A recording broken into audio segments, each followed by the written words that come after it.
안녕하세요. 뜻밖의 의학 채널의 하태국입니다. 이번 시간부터는 명상이란 무엇인지, 특히 의학 명상이란 무엇인지 속속들이 낱낱이 파헤쳐 보려고 합니다. 앞서서도 제가 여러 차례 말씀을 드렸었는데요. 명상이란 참 쉽습니다. 명상을 배우는 것도 쉽고 명상을 행하는 것도 참 쉽습니다. 특히 초월 명상은 문화적으로 문외한인 서양 사람들도 또 초등학생도 배울 수 있도록 아주 쉽게 만들어졌습니다. 그래서 저도 20살에 초월 명상을 배웠고 제 딸들도 명상을 배우게 했습니다. 명상을 배우는 것과 지속적으로 행하는 것은 또 다른 문제이긴 한데 명상의 소중한 경험을 어린 시절에 맛보게 하는 데에는 일단 성공하였습니다. 초월 명상이 이렇게 실용성이 뛰어난 이유는 명상하는 법을 아주 단순하게 만들었기 때문입니다. 하지만 대부분의 명상법은 나름대로의 방식과 규칙들이 있고 또 나름대로의 내밀한 전수 방식이 있어서 사람들이 쉽게 접근하기가 어려운 경우가 많습니다.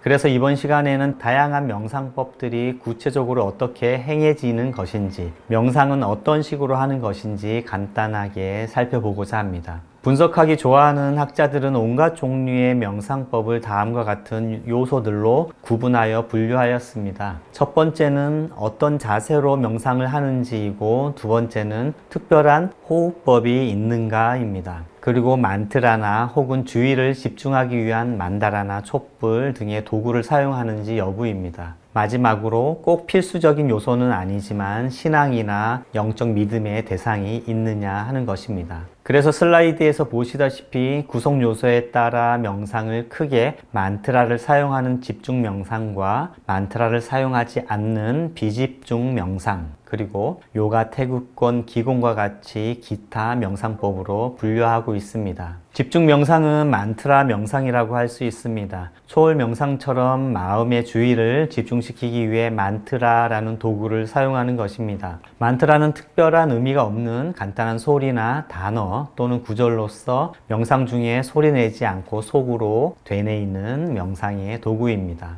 옴과 같은 만트라에는 언어학적 의미는 없지만 그 특정한 파장에는 상징적 의미나 미세 에너지적 파워가 담겨 있는 것 같습니다. 이에 대해서는 차후에 좀 더 살펴보겠습니다. 여하튼 이 만트라에 집중하면 잡념이 사라지는 아주 놀라운 효과가 있습니다. 비집중 명상은 마음챙김 명상이라고도 합니다. 마음챙김 명상은 불교적 전통인 비파사나 명상이나 선 명상이 서양으로 전파되어 변용된 것입니다. 마음챙김, 영어로 마인드풀니스라는 말의 의미를 잘 새겨볼 필요가 있는데요. 마음챙김은 불교 명상의 핵심적 가르침으로서 남방 불교어인 빨리어의 사띠를 마인드풀니스라는 영어 단어로 번역한 것입니다. 사띠는 알아차림, awareness, 주의, attention, 기억, remember라는 뜻을 지닌다고 합니다. 여기서 사띠, 알아차림이란 것은 외부 세계뿐만 아니라 내적 환경으로부터 오는 자극이나 정보들을 내 마음의 선입견이나 판단 없이 그대로 받아들인다는 뜻입니다. 학자마다 사띠, 마인드풀니스의 정의를 조금씩 다르게 내리고 있지만 공통적으로 일치하는 것은 아마도 마음의 작용, 즉 생각, 판단, 분석, 집착 등을 버리고 내게 오는 감각 정보들을 그저 알아차리고 바라볼 뿐이라는 것입니다. 우리말로 마음챙김이라는 번역이 가장 많이 사용되는 이유는 바로 잡념, 잡생각에 빠지기 쉬운 이 마음을 잘 챙기라 라는 뜻이겠죠.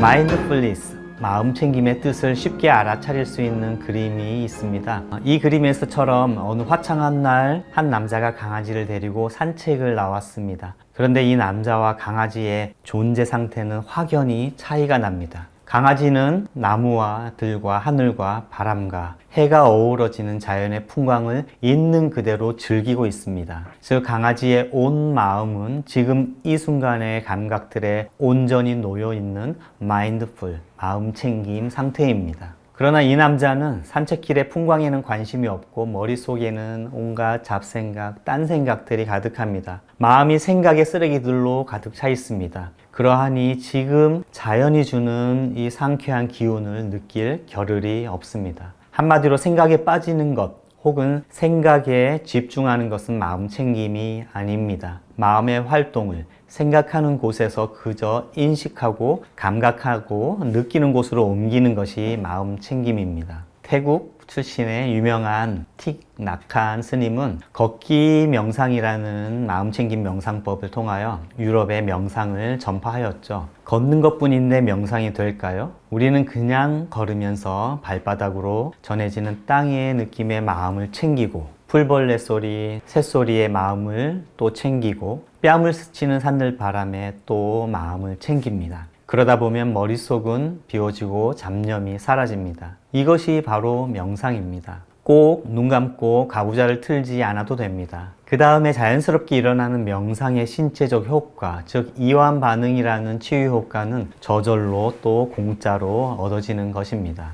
요즘 한창 유행하는 둘레길 걷기나 맨발 걷기가 치유 효과를 내는 이유가 바로 이 마음챙김 효과 때문이겠죠. 존 카바찐이라는 미국 매사추세츠 의과대학의 명예교수는 틱 나칸 스님과 우리나라의 숭산 스님의 지도를 받고 마음챙김 기반의 명상법, 즉 MBSR이라는 스트레스 완화 프로그램을 만들었습니다. 마음챙김 명상법은 심리학의 인지행동 치료에도 적용이 되어서 MBCT라는 마음챙김 기반 인지치료나 수용 전념 치료, 변증법적 행동치료 등이 태동하게 되었습니다. 아주 단순한 마음챙김이라는 명상의 한 속성이 스트레스 완화뿐만 아니라 심리치료에도 적용된다는 것이 참 놀랍지 않나요? 마음챙김이라는 명상의 중요한 요소는 요가나 태극권, 기공 또는 다양한 동작 치료와 접촉 치료에도 적용됩니다. 슬라이드에서 보이듯이 요가,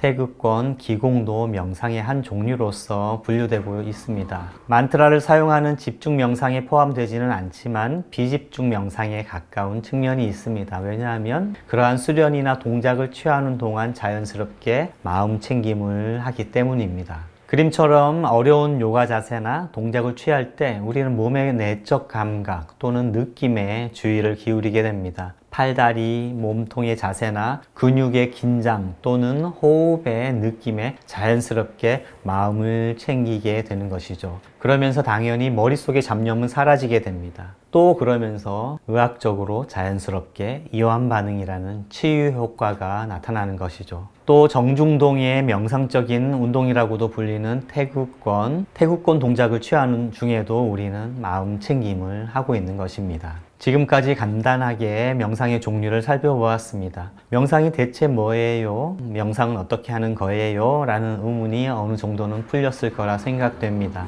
사실 이런저런 명상법을 배우지 않아도 명상하는 법은 누구나 알고 있고 일상에서 나도 모르게 명상에 들어가는 경우가 많습니다. 가벼운 산책을 할 때도 그렇고 모닥불을 보며 멍 때릴 때도 그렇고 멋진 풍경이나 그림에 빠져버린 그런 순간도 그렇고 음악을 듣거나 춤을 추면서 몰아지경에 빠질 때도 그렇습니다. 한마디로 머릿속에 생각이 사라지고 나의 온 의식이 지금 이 순간에 존재할 때가 바로 명상 상태인 거죠. 다양한 명상법들은 그러한 상태를 유도하기 위한 방편에 지나지 않습니다. 그런데 대개 사람들은 일상생활에 정신이 팔린 나머지 마음 챙김을 할 생각도 못하고 마음 챙김을 할 시간도 없이 지냅니다. 그래서 명상이라는 방편이 필요한 것이죠. 의도적으로, 의식적으로 마음 챙김을 하여 사랑과 평화, 그리고 치유의 의식 상태로 들어가는 것입니다. 다음 시간에도 명상의 의학적 의미에 대해 더 탐구해 보겠습니다.